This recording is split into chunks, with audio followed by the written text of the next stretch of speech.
Mes amis, je retrouve, vous la connaissez, elle rayonne. Regardez, elle est dans un halo de lumière. C'est le soleil d'Austerlitz, bientôt.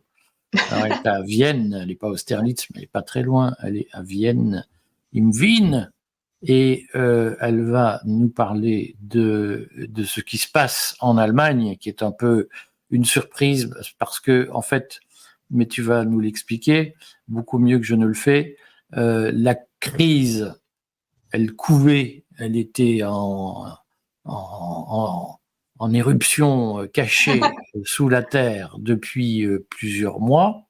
Oui, c'est ça. Et ce qui est étonnant, c'est que Olaf Scholz ait choisi de décider de virer, comme on dit, de limoger son ministre des Finances, juste après l'annonce de l'élection de Trump. Alors, évidemment, c'est forcément un hasard ou une coïncidence. Forcément.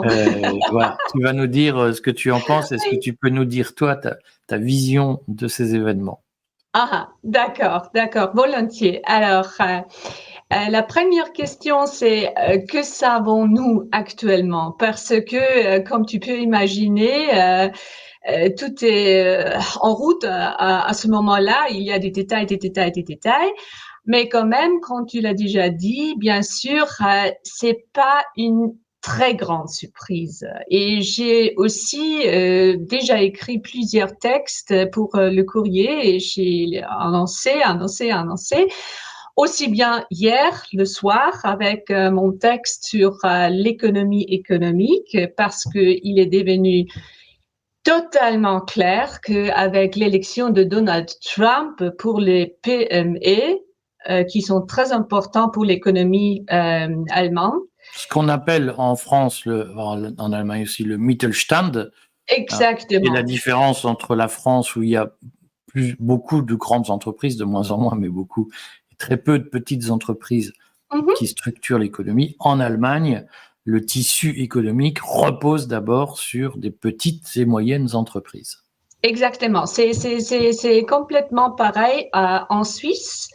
Et c'est pour ça que j'ai aussi mentionné hier soir dans mon texte la Suisse, parce que en Suisse il y avait une grande hystérie hier soir en ce qui concerne la future. Mais quand même, restons en Allemagne. Que savons-nous actuellement de la situation en Allemagne? Alors, Scholz a mis fin à la coalition avec le FDP, c'est-à-dire il a hier soir accusé le ministre des Finances Christian Lindner d'avoir rompu la confiance. C'était exceptionnel en tout cas. C'est-à-dire que Christian Lindner sera limogé cet après-midi par le président fédéral au château de Bellevue avec un certificat. Et très allemand. Oui, bien sûr. Et on attend que le chancelier il va participer, bien sûr, c'est le protocole. Alors ça, c'est exceptionnel. Selon les informations désormais disponibles à Jörg Kukies, sera le nouveau ministre des Finances. Jörg Kukies a été secrétaire d'État à la chancellerie et il est considéré un très important conseiller d'Olaf Scholz. Mais pour nos amis et les lecteurs du courrier, il est très important de savoir des détails. Monsieur Kukies est économiste et il a très longtemps travaillé pour la banque d'investissement Goldman Sachs. C'est-à-dire, on est toujours ici, Goldman Sachs dans le ministère des Finances en Allemagne. Qu'est-ce qu'on sait de plus? On se souvient, je te coupe, mais pour que les Français aient en tête une différence d'ailleurs, pas forcément très marquée, mais une différence entre la France et l'Allemagne, c'est que par exemple Ursula von der Leyen, lorsqu'elle était ministre de la Défense, donc à la tête de l'armée allemande, elle avait un enfant qui travaillait chez McKinsey, et elle a passé beaucoup de marchés McKinsey qui lui ont été reprochés d'ailleurs. Donc il y a une tradition d'infiltration encore plus profonde qu'en France C'est ça. de l'administration allemande par Exactement. le deep state américain. Deep State, c'est-à-dire Goldman Sachs, c'est-à-dire BlackRock. J'ai aussi écrit sur Friedrich Merz, qui est le leader de l'opposition, qui a travaillé pour BlackRock. Alors, pour nous, c'est-à-dire, c'est une infiltration, ça c'est clair, ça c'est sûr. Bon, alors, les ministres fédéraux Marco Buschmann, qui est ministre de la Justice, et Bettina Stark-Watzinger, elle est ministre pour l'éducation et recherche. Ils ont déjà annoncé leur démission. Alors, c'est-à-dire 3 sur 4 ministres de l'FTP ont démissionné. Alors, excuse-moi, je te coupe encore, mais tu dis le FTP, est-ce que c'est le FTP ou le FLP? J'avais retenu que c'était le Parti libéral. Ah, en français? Oui. Ah, c'est FLP. Voilà. Ah, pardon, parce que parce que FTP en français, c'est franc-tireur et partisan. Exactement. Non, j'utilise toujours l'abréviation en allemand, c'est le FTP. Alors, tu dis, en français, on dit FLP. Oui, Freie Liberal Party ou quelque chose comme ça. Alors, j'ai du mal à faire la différence entre le néerlandais et l'allemand. Pas de problème, pas de problème. On parle du parti de Christian Lindner, c'est-à-dire. Fédéral, libéral, le parti, je crois. Exactement. Détail intéressant, le ministre fédéral des Transports, Volker Wissing, il a l'intention de rester sur place et de quitter le FLP. Ça, ce sont les choses que nous savons actuellement. Comment les choses vont-elles évoluer? Alors, le 15 janvier, le chancelier Scholz veut poser la question de confiance au Parlement et il la perdra, bien sûr. Ça, c'est clair. Hein? C'est-à-dire dans le 21 jours, Frank-Walter Steinmeier, président de la République, dissoudra le Parlement et des élections doivent ensuite avoir lieu dans les 60 jours, c'est-à-dire tout le monde ici compte sur des élections, disons, février, mars l'année prochaine. Alors, si le vote de confiance et donc la mise en censure, comme on dit en France, du gouvernement intervient le 15 janvier. Oui, Scholz a déclaré hier qu'il va poser la question de confiance. Et tu sais bien qu'en Allemagne, la position du chancelier est une position très spéciale. C'est-à-dire, c'est pas tout à fait que le chancelier est le même comme le gouvernement, mais le chancelier pose la question de confiance. Et si il la perdra, c'est-à-dire c'est au président de la République de dissoudre le Parlement. Et puis il y a certaines. Mais j'ai vu, excuse-moi, je te coupe, mais j'ai vu ce matin quand même que je crois que c'est la CDU demande un vote de confiance dès maintenant au Parlement. Oui, bien sûr, parce que c'était clair dès le moment où Friedrich Merz a commencé le travail politique, recommencer, il faut dire, c'était le CDU, les conservateurs, en effet, qui ont poussé pour qu'on ait des nouvelles élections. Bien sûr, il y a aussi sur la constitution allemande des possibilités de poser cette question de confiance plus tôt.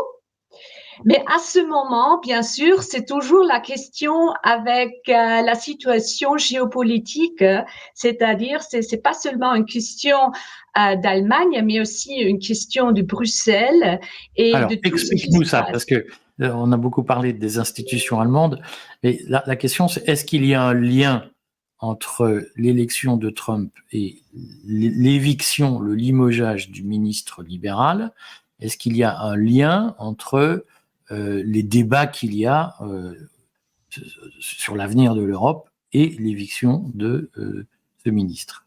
Oui, il y a un lien, il y a aussi une preuve pour ça. C'est la preuve, une preuve pour ça. Hein? Parce que tu sais, ces derniers jours, il y avait toujours des débats dans les médias, il y a des discussions. Christian Lindner va-t-il quitter la coalition ou pas? Et il y avait tout à fait cette question de l'endettement, il y avait la question du projet du budget. Et après l'estimation des impôts fin octobre, il était clair qu'il y avait des trous.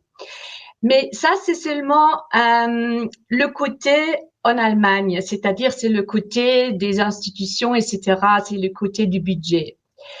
Mais il y a aussi ce papier que Olaf Scholz apparemment a présenté hier aux partenaires de la coalition. Et dans ce papier, il y a aussi une paragraphe en ce qui concerne l'Ukraine. C'est-à-dire, dans ce papier, Scholz a apparemment exigé de Lindner la suspension du frein à l'endettement pour le budget de 2022 en invoquant une situation d'urgence exceptionnelle à cause de l'Ukraine. Et ça, il y a toujours un lien avec Bruxelles parce qu'on sait qu'on a préparé à Bruxelles un task force Trump, c'est-à-dire un groupe pour le cas qu'il y aurait une victoire de Donald Trump. C'est-à-dire maintenant, on parle un budget pour la livraison d'armes à l'Ukraine. En remplacement du budget américain. L'idée de l'Union européenne, c'est de dire Trump est élu, il va retirer des crédits à l'Ukraine, et donc il faut que l'Allemagne notamment remplace les États-Unis dans le financement de la guerre en Ukraine. Exactement. Et dans ce papier, il y a ce paragraphe Scholz a présenté hier aux partenaires de la coalition. Le budget pour la livraison d'armes à l'Ukraine doit passer de 4 à 7 milliards d'euros. C'est-à-dire, au total, nous parlons dans le budget 2022 de à peu près 12,5 milliards d'euros pour l'Ukraine, donc également pour les réfugiés en Allemagne. Mais il y a aussi d'autres sources, et ça ce sont les liens entre Bruxelles et Berlin. Il y a d'autres sources qui font état d'un fonds de 15 milliards qui devrait être constitué dans le contexte de la victoire électorale de Trump. Et ça, apparemment, ça a été hier soir le point pour la rupture entre le FDP et le SPD, parce que à ce point, il y a des choses différentes en ce qui concerne les explications des partis. Parce que selon Scholz, la suspension de l'endettement, de la frein d'endettement faisait partie d'une offre de compromis global à Lindner, également inclus des aides pour l'industrie. C'est ce que dit Scholz. Lindner, il a déclaré que le chancelier avait demandé la suspension du frein à l'endettement de manière ultime, provoquant ainsi délibérément la fin de la coalition, parce que Lindner a qualifié les propositions de Scholz de ternes et de peu ambitieuses. En matière économique. C'est ça, exactement. Mais il y avait aussi la déclaration des Verts de M. Habeck et de Annalena Baerbock, et nous savons bien que nos deux enfants parlent toujours très ouvertement. Et dans leur déclaration, selon les ministres des Verts, Robert Habeck et Annalena Baerbock, la suspension du frein de l'endettement était avant tout nécessaire pour accorder des aides supplémentaires à l'Ukraine en réponse à l'élection de Donald Trump à la présidence des États-Unis.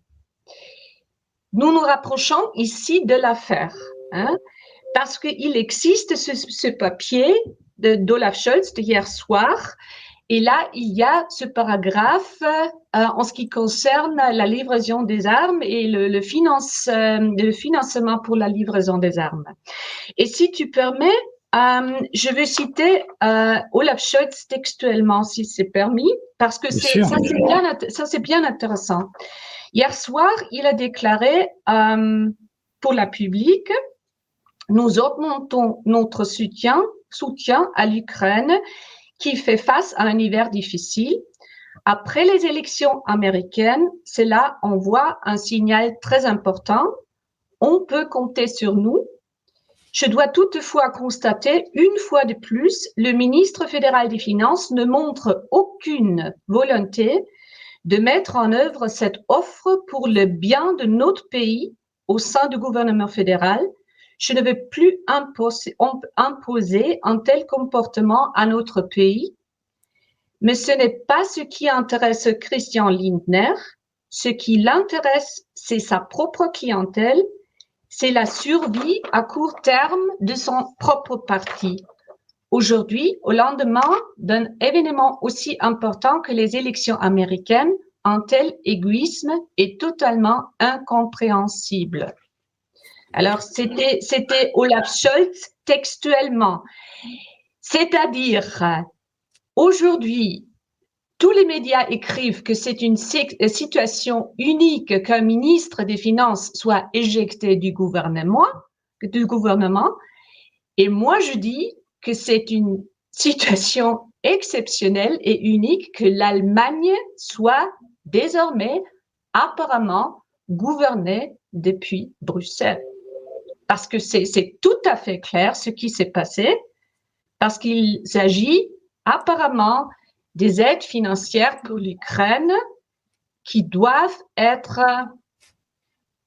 accordées par l'Allemagne. Alors, moi, ce qui me perturbe, mais tu n'as peut-être pas vu ça, mais j'ai vu passer que Baerbock demandait l'envoi de troupes allemandes en Ukraine.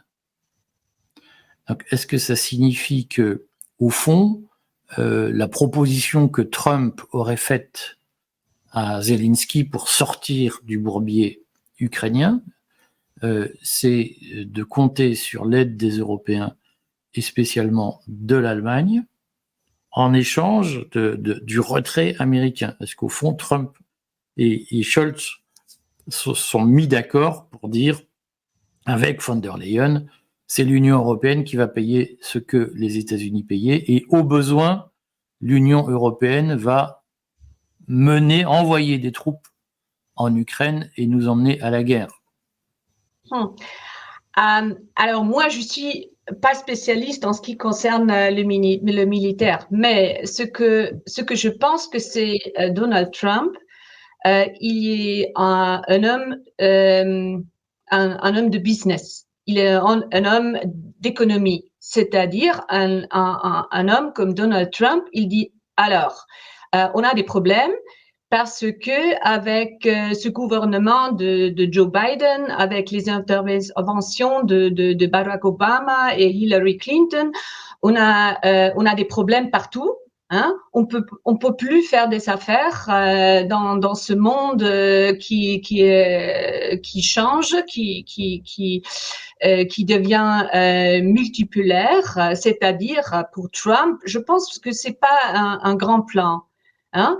Je pense qu'à Bruxelles, il y a toujours des problèmes avec les lobbyistes, avec les interventions de l'industrie d'armement, avec l'intervention des grandes entreprises financières. Ça, je pense que ça c'est clair. Mais moi, je pense qu'à ce moment, il n'y a pas un grand plan sur ça. Hein? Non, l'avenir va nous le dire, mais enfin, en tout cas, il est troublant. Mais comme je l'ai dit, c'est très difficile à ce moment de voir clairement, hein, parce que tout ce qui se passe ici, c'est très chaotique. Mais c'est la même chose un peu partout, mais je reste quand même sur ma mise en éveil de voir que à peine Trump élu et pas encore au pouvoir, l'Allemagne prend déjà des positions extrêmement pro-Ukraine, et c'est un peu surprenant parce qu'au fond,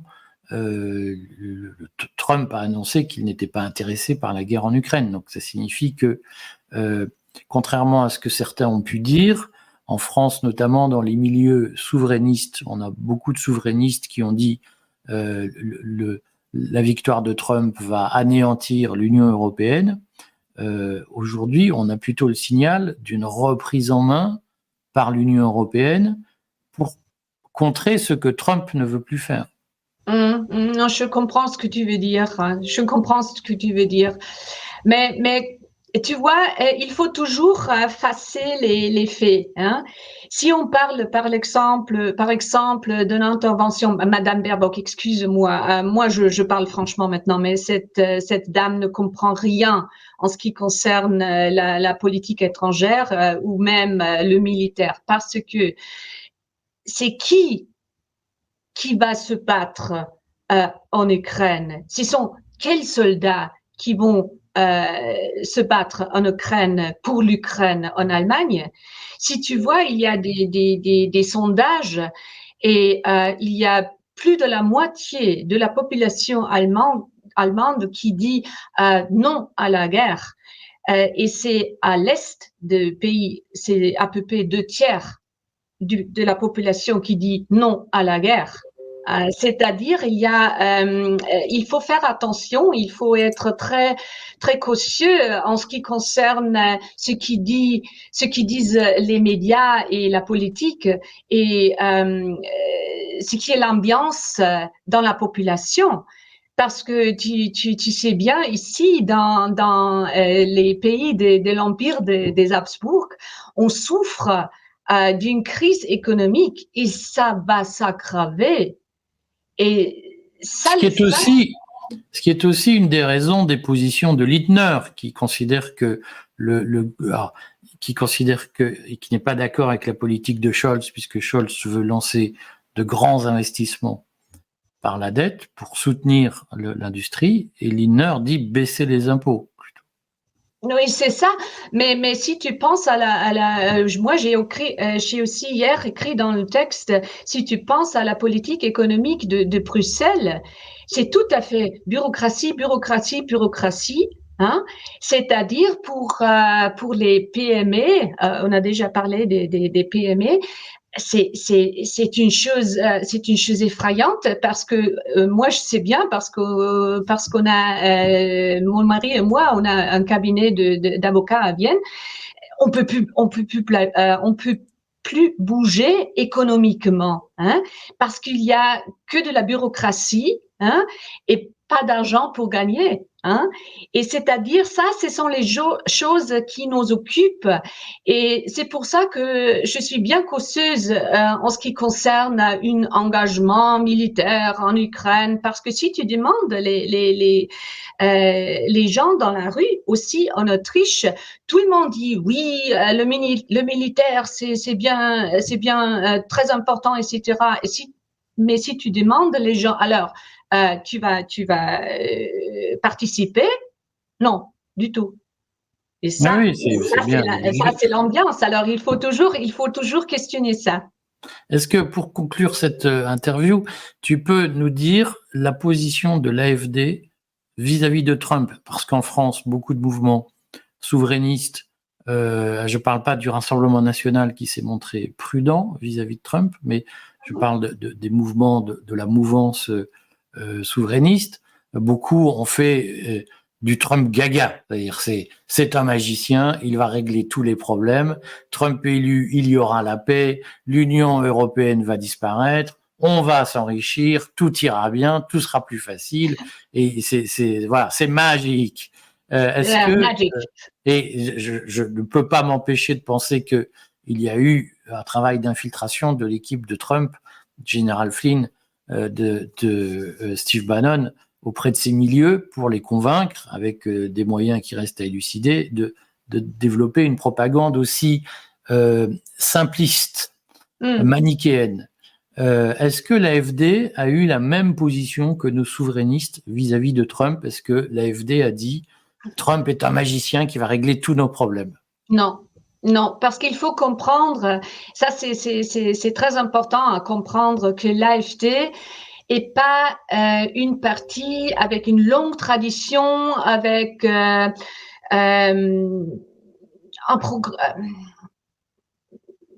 une approche programmatique qui est bien claire. C'est comme avec le FPE en Autriche. Ce sont des partis de l'opposition qui ont réussi à collecter tout le monde, c'est-à-dire tu vas trouver non seulement des voteurs de tous côtés, mais aussi des fonctionnaires de tous côtés, c'est-à-dire il y a un papier de l'AfD en ce qui concerne la défense, en ce qui concerne la souveraineté de l'Allemagne, en ce qui concerne le côté militaire, la défense, etc., il y a ce papier. C'est-à-dire, bien sûr, il y a une approche plutôt nationaliste en ce qui concerne l'Allemagne chez l'AfD. Et bien sûr, dans cette ambiance propagandiste qu'on a aussi dans les pays germanophones, c'est-à-dire les uns et les autres, c'est-à-dire Kamala Harris versus Donald Trump. Bien sûr, il y avait aussi chez l'AfD des fonctionnaires qui ont soutenu un homme comme Trump. Mais le miracle n'est pas attendu ici. Du tout. Du tout. Écoute, on y reviendra dans les prochains jours. Je rappelle donc que tu produis pour le courrier, pour les lecteurs du courrier. Abonnez-vous, c'est l'occasion de le redire, d'excellents papiers qu'on appelle le journal de l'Empire des Habsbourg, où tu fais une présentation de l'actualité des pays des pays de l'ancien empire. Ça va jusqu'à l'Ukraine. C'est ça, exactement. C'est ça, exactement. Et donc, il faut les lire, puisque peu de Français, en réalité, s'intéressent à l'Allemagne. Mais là, on voit que ça va devenir un sujet brûlant et qu'en réalité, l'élection de Trump, je le redis, de mon point de vue, elle va renforcer l'Union européenne au lieu de l'affaiblir, contrairement à ce que certains démagogues ont pu dire en France. Et on voit qu'en Allemagne même, les partis qui sont les plus fédéralistes comme le FDP, c'est-à-dire les moins favorables à une centralisation de l'économie à partir de Bruxelles, sont en train de freiner, de dire non, et oui, bien sûr. Ça va créer des crises politiques. Bien sûr, bien sûr. Ça, c'est clair. Ça, c'est clair. Bon, merci beaucoup Ulrich. On te retrouve très vite dans le Courrier Stratège et on refera des interviews puisque très bien, merci. Bien brûlante. Bonne journée. Bonne journée, à tout à l'heure.